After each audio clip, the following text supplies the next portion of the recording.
xin chào tất cả các bạn nha.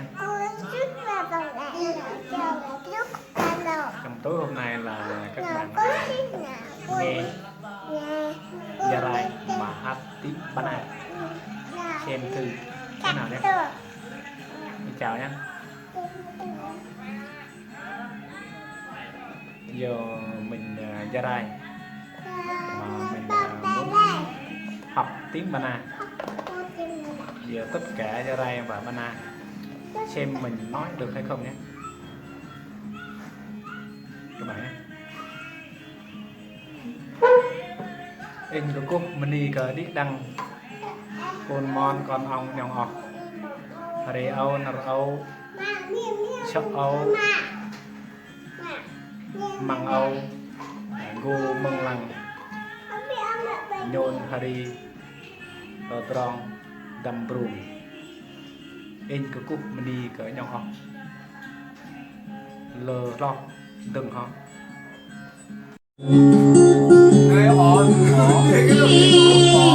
ơi ơi ta mãi ơi ơi năm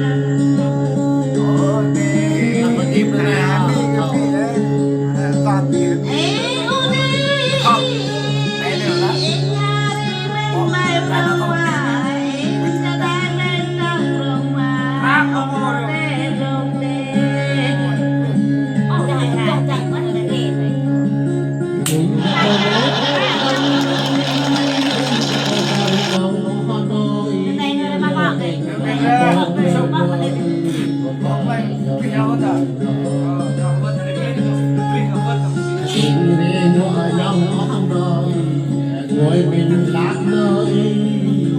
nhạc đạc mình đi nơ và ơi quê đó đi luôn đi ở đi đâu đã đến đây không mà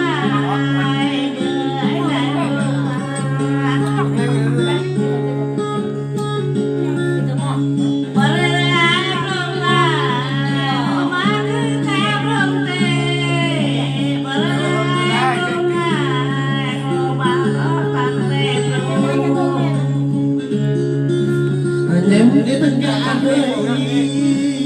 bạn cái tình nào nơi mò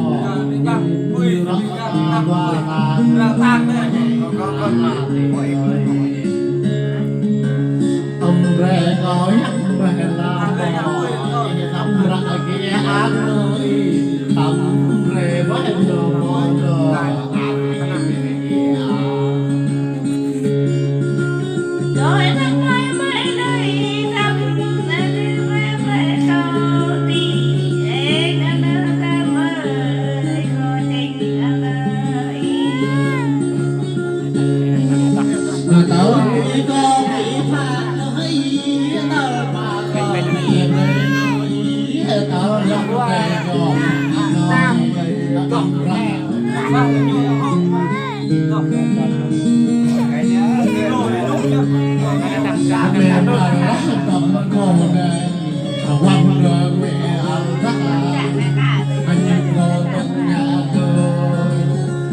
tâm nào nói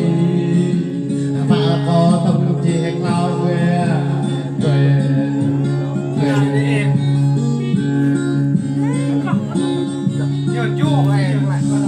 tận về tôi mùa sàn tận này nó rất đi yên nó mà tâm nào nơi đi